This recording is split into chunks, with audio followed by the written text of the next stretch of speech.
Aujourd'hui, on coud ensemble le patron du sac Playa que vous voyez à l'écran. Et vous allez voir, il est très facile à coudre et parfait pour cet été. La première étape de ce patron est de réaliser la serviette de plage. Dans le patron Playa, la serviette de plage est prévue, mais vous pouvez totalement utiliser une serviette du commerce si vous le souhaitez. Si vous faites votre propre serviette, vous avez dû au préalable découper un rectangle de 96 cm sur 186 cm. Et sur les 4 bords de ce rectangle, on va venir faire des ourlets. On replie une première fois sur 1,5 cm et on replie une seconde fois sur 1,5 cm également.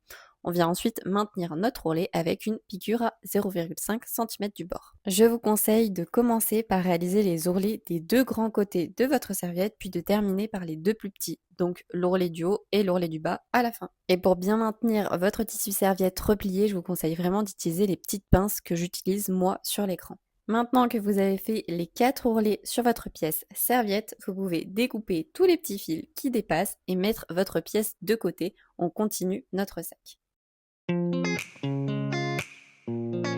Pour la deuxième étape de notre sac, on va réaliser l'attache mousqueton. Celle-ci est bien évidemment facultative, vous n'êtes pas obligé de la faire. Prenez votre pièce attache mousqueton et faites-la passer à l'intérieur de l'anneau de votre mousqueton. Placez votre mousqueton sur le milieu de la pièce et ensuite pliez cette pièce en deux, endroit contre endroit, et venez assembler les deux extrémités ensemble avec une couture à 1 cm du bord. Une fois que vous avez fait votre couture, vous vous retrouvez avec une pièce circulaire. Pliez les deux bords bruts de votre bande sur 1 cm vers l'intérieur, comme moi sur la vidéo, comme pour la réalisation d'un biais. Et ensuite, vous venez plier en deux cette même bande et là, vous venez enfermer vos bords bruts à l'intérieur de votre pièce. C'est exactement comme la réalisation d'un biais. Donc, vous venez replier les deux extrémités vers l'intérieur sur 1 cm et après, vous pliez la bande en deux pour enfermer le tout à l'intérieur et que ce soit plus propre. Et vous faites cette opération sur la totalité de votre pièce. Une fois que vous avez tout bien plié, vous pouvez maintenir le tout avec une piqûre à 0,5 cm du bord. On pense bien à déplacer notre mousqueton lorsque l'on fait cette couture. Tout est bien assemblé, il ne restera plus qu'à maintenir notre mousqueton pour bien le fixer afin qu'il ne bouge pas sur l'attache. Il vous suffira de placer le mousqueton où vous le souhaitez, vous pliez votre attache en deux et vous réalisez une couture à 0,5 cm de votre mousqueton. Et voilà, votre attache mousqueton est réalisée, on peut mettre la pièce de côté et continuer notre sac. Passons maintenant à l'étape 3 avec la réalisation de la poche plaquée. Commencez par surfiler tous les bords de votre poche à part le haut de celle-ci qui n'a pas besoin d'être surfilé. Une fois que la pièce est surfilée, on peut créer l'ourlet sur le haut de celle-ci. Pour ça, placez l'envers de la pièce face à vous et repliez le haut de la poche sur 1 cm vers l'intérieur, comme moi sur la vidéo. Marquez ce repli au fer à repasser. Une fois le repli bien marqué, vous pouvez retourner votre poche pour avoir l'endroit face à vous et cette fois-ci, vous allez également plier le haut mais sur 2 cm. Attention, on pense à laisser le premier centimètre que l'on a replié avant replié. C'est très important pour la réalisation de l'ourlet que ce premier centimètre reste bien plié. Vous pouvez maintenant assembler les deux côtés de votre ourlet à 1 cm du bord comme je vous montre sur la vidéo. Les deux côtés de l'ourlet sont bien assemblés, on peut maintenant le passer sur son endroit. Et on vient replacer correctement nos petits marquages pour bien former notre ourlet. Maintenant, pour maintenir celui-ci, on réalise une couture à 0,5 cm du bord. Une fois que votre ourlet est bien maintenu avec votre couture, on peut replier tous les autres bords de notre poche sur 1 cm vers l'intérieur. Et on pense à bien marquer tous ces plis avec notre fer à repasser. Et ensuite, une fois que vous avez bien replié tous vos bords et que vous avez bien marqué tout cela au fer à repasser, on va pouvoir assembler notre poche plaquée sur notre pièce poche zippée. Pour être sûr de placer notre poche au bon endroit, on prend notre patron et on vient découper l'emplacement où il y a écrit emplacement poche plaquée. Une fois que l'emplacement est bien découpé, on peut venir poser notre patron sur l'endroit de notre pièce poche zippée. Et après c'est tout simple, on vient placer notre poche plaquée dans l'emplacement qu'on a découpé. On place l'envers de notre poche plaquée sur l'endroit de notre poche zippée.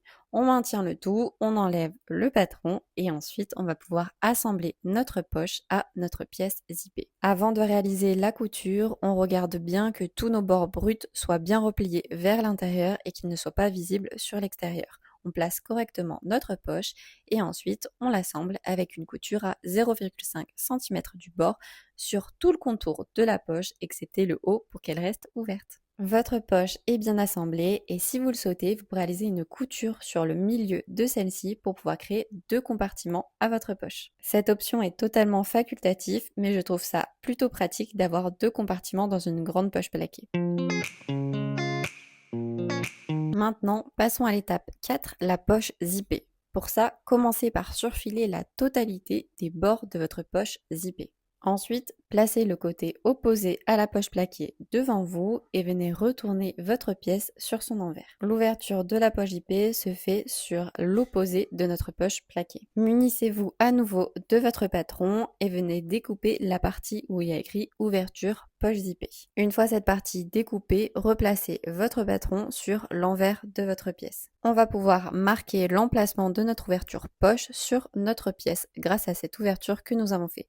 Pour ça, je me munis d'un stylo effaçable ou d'une craie et je viens retracer l'ouverture de la poche. Afin d'être beaucoup plus précise, car c'est une grande ouverture, je viens uniquement tracer les côtés de mon ouverture et ensuite je viens retracer les lignes droites avec une grande règle. Mon ouverture est bien marquée au stylo effaçable sur l'envers de ma pièce poche zippée. Il va falloir faire exactement la même chose, mais cette fois-ci sur l'endroit de notre pièce sac. Je viens faire exactement la même chose en prenant mon patron et en venant ouvrir la partie où il y a écrit ouverture poche zippée sur celui-ci. Avant de venir tracer l'emplacement de l'ouverture sac, on va venir renforcer celle-ci. Pour ça, je prends ma pièce sac et je la mets sur son envers. Je me munis de mon patron que je viens placer sur l'envers de ma pièce. Et ensuite, je viens prendre un petit objet qui me servira de repère. Pour ma part, j'ai pris mon réglé car il a exactement la bonne taille pour rentrer dans l'ouverture de la poche. Vous pouvez également prendre un crayon, ça fera parfaitement l'affaire. Je place mon réglé dans l'ouverture et j'enlève mon patron. Ensuite, je me munis de ma bande de thermocollant et je viens bien la centrer au niveau de mon repère pour qu'elle soit bien au niveau de l'ouverture de ma poche. Et avant de repasser celle-ci pour la faire adhérer à mon tissu, je pense à enlever mon repère, donc je pense à enlever mon réglé. Ensuite, je repasse ma bande de thermocollant avec mon fer à repasser et je fixe mon thermocollant à mon tissu. Ok, notre thermocollant est bien fixé, on peut maintenant repasser notre pièce sac sur son endroit. Et je reprends mon patron que je viens replacer, mais cette fois-ci sur l'endroit de ma pièce sac. Maintenant, il va falloir marquer l'emplacement de l'ouverture de notre poche, mais comme vous voyez, on a utilisé un tissu éponge. Les tissus éponges sont un petit peu compliqués à marquer, donc je vais vous donner une petite astuce que j'utilise pour être sûre de bien placer les deux ouvertures au même endroit. Je laisse mon patron sur ma pièce et je me munis de ma pièce poche zippée qui pour le coup, elle, a le marquage sur son envers. Je place l'endroit de ma pièce poche zippée sur mon patron, donc il y a l'envers face à nous et je fais correspondre les deux ouvertures entre ma pièce poche zippée et mon patron. Et ensuite, je viens épingler uniquement l'intérieur de l'ouverture de ma poche zippée, donc vraiment au milieu de mon rectangle pour qu'il y ait uniquement les deux pièces de tissu qui soient attachées ensemble. Il ne me restera plus qu'à enlever mon patron en faisant passer ma pièce poche zippée à travers l'ouverture de ma poche zippée, exactement comme ce que je vous montre à l'écran.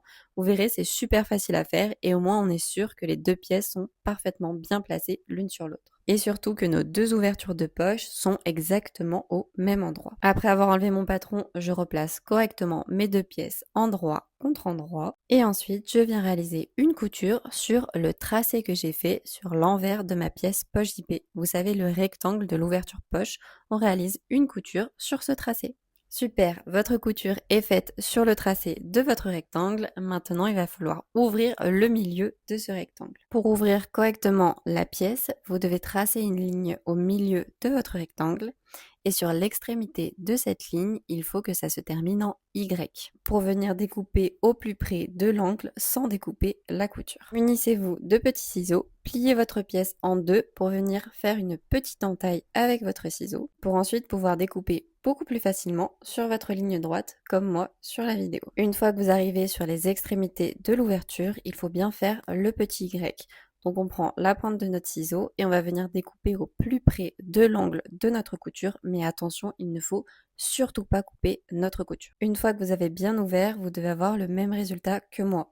Et on fait exactement la même chose de l'autre côté de notre rectangle. Une fois que votre ouverture poche est correctement découpée, on peut faire passer l'entièreté de notre poche à travers cette ouverture. La totalité de votre poche doit se retrouver sur l'envers de votre pièce sac. Une fois que tout est passé sur l'envers du sac, il faut bien repasser notre ouverture car la pièce poche ne doit pas se voir sur l'endroit de notre sac au niveau de l'ouverture. Si vous repassez correctement votre pièce, vous devez obtenir le même résultat que moi. La pièce poche ne se voit absolument pas sur l'endroit de notre sac. On vient maintenant assembler notre zip. Munissez-vous de celui-ci et venez le placer dans l'ouverture de votre poche.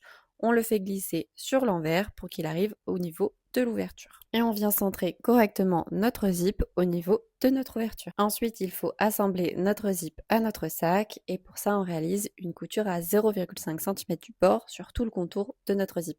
On fait bien attention lorsque l'on passe sur les dents de notre zip. Le tissu éponge est un tissu assez capricieux et le zip a tendance à beaucoup bouger quand on essaye de le coudre. Mon astuce pour qu'il soit bien cousu à coup sûr, ça va être de bâtir le zip à notre sac avant de réaliser notre couture à 0,5 cm. Vous verrez, cette astuce change tout et c'est beaucoup plus facile de coudre notre zip ensuite. Et comme je vous l'ai dit précédemment, on réalise une couture à 0,5 cm de notre zip sur tout le contour. Après avoir fait votre couture, vous pouvez enlever le bâti que vous avez fait avec des petits ciseaux. Ok, votre fermeture éclair est bien assemblée, il nous reste maintenant à fermer notre poche.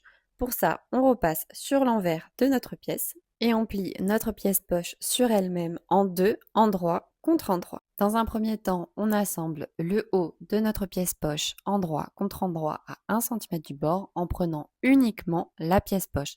Attention à ne pas prendre la pièce sac dans cette couture. Et après avoir réalisé la couture sur le haut de la poche, on réalise deux coutures sur les côtés de celle-ci, mais cette fois-ci en prenant la pièce sac avec. On coud la pièce poche sur la pièce sac en réalisant deux coutures sur les côtés à 1 cm du bord.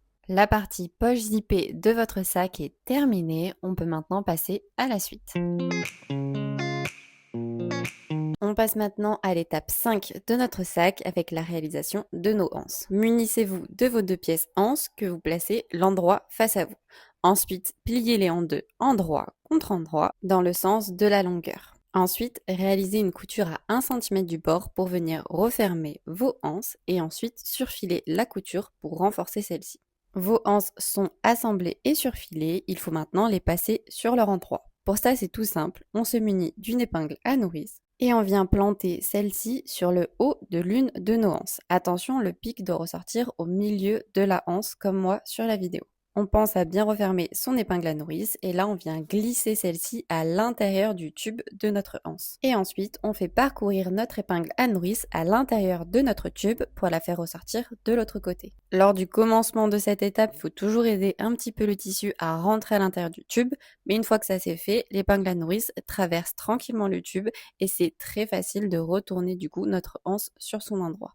Et on fait pareil avec notre deuxième anse et toujours avec notre épingle à nourrice pour que ça aille beaucoup plus vite. Vos deux anses sont bien retournées sur leur endroit, il faut maintenant les repasser pour qu'elles soient bien plates. Et une fois que celles-ci sont bien repassées, vous pouvez faire deux coutures à 0,5 cm du bord sur les longs bords de votre anse. Ces deux coutures sont là pour renforcer votre anse, mais aussi éviter que le tissu ne tourne lorsque vous portez votre sac sur l'épaule. Et on fait ces deux coutures sur nos deux anses. Super, nos deux anses sont prêtes à être assemblées à notre sac, mais avant ça, on prend l'une de nos deux anses et on vient la faire passer à travers notre attache mousqueton. Donc vraiment, on passe notre anse à travers la boucle de notre attache mousqueton pour que celle-ci soit fixée sur une de nos anses. Et maintenant, on va pouvoir assembler nos anses sur notre pièce sac. Placez votre pièce sac avec l'endroit face à vous et munissez-vous du patron de cette pièce-ci. Sur le patron, vous avez des petits crans qui servent de repères pour bien placer nos anses. Il y a écrit emplacement anse au niveau du patron.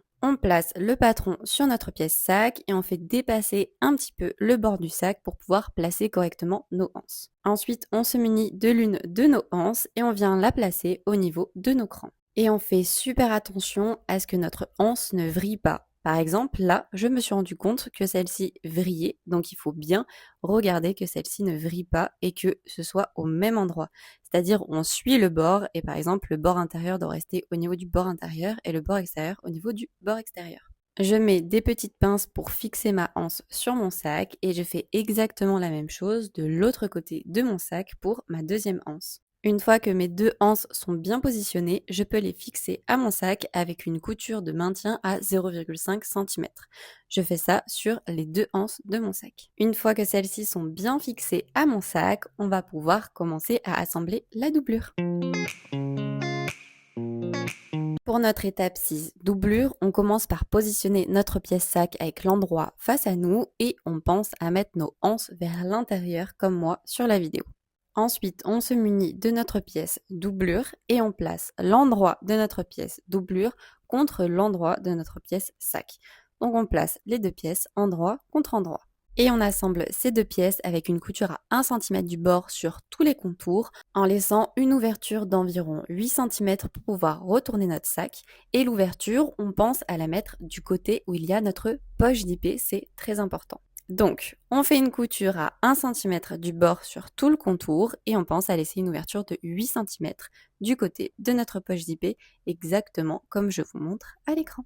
Une fois que vous avez fait votre couture en ayant laissé bien évidemment notre ouverture, on peut dégarnir les 4 angles avec un ciseau. Et dès que vous avez dégarni vos 4 angles, vous pouvez retourner votre sac sur son endroit en passant par l'ouverture que l'on a laissée dans notre couture. Pensez à bien faire ressortir vos 4 angles et passer un coup de fer sur votre sac pour le mettre bien à plat. Ok, votre sac est maintenant bien repassé et bien à plat. On va refermer l'ouverture que l'on a laissée pour faire passer notre sac sur l'endroit. Placez-vous au niveau de cette ouverture et repliez bien les bords, donc les marges de couture, vers l'intérieur. Vous pouvez fixer cet endroit avec quelques épingles. Et ensuite, pour refermer cette ouverture, on réalise une couture à 0,5 cm du bord sur la totalité du haut de notre pièce. Notre ouverture est bien refermée avec notre couture à 0,5 cm du bord. On peut maintenant passer à l'assemblage de notre sac avec notre serviette.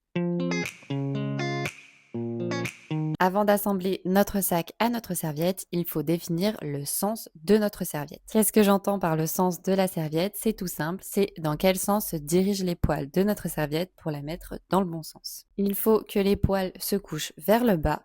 Mettez-vous au niveau du haut ou du bas de votre serviette. Si ceux-ci se couchent vers le bas, vous êtes sur le haut de votre serviette. Donc nous, il faut qu'on soit sur le haut de la serviette. Une fois que vous avez bien repéré le haut de votre serviette, il faut repérer le milieu de celle-ci. Pour ça, c'est tout simple, on plie notre serviette en deux et on met un repère au niveau du milieu.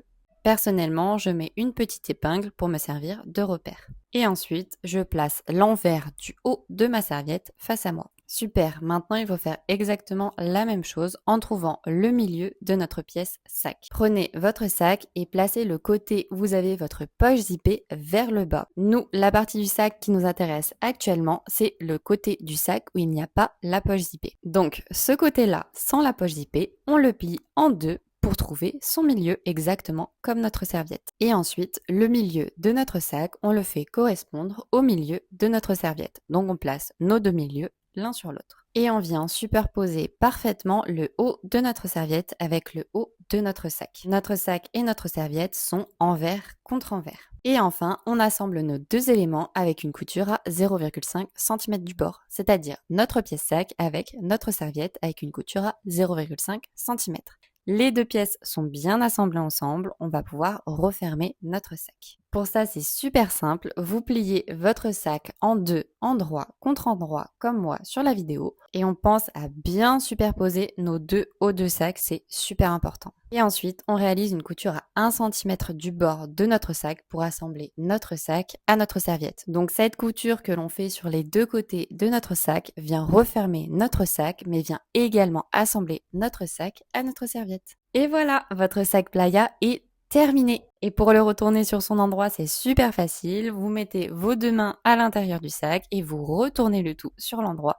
Vous verrez, la serviette se place toute seule à l'intérieur de votre sac. En tout cas, moi j'espère que ce tuto vous aura plu, mais surtout vous aura aidé à réaliser votre sac playa. N'hésitez pas à me laisser un commentaire sous cette vidéo, ça m'aide beaucoup à savoir si la vidéo vous a plu, mais surtout vous a aidé. Pensez également à vous abonner à mon compte, ça vous permettra de découvrir toujours plus de tutos couture et surtout de vous aider dans la réalisation de mes patrons. Et aussi, n'hésitez pas à m'envoyer des photos de la réalisation de votre sac playa, je serai super contente de voir vos versions. Et moi, je vous dis à bientôt pour un prochain tuto couture.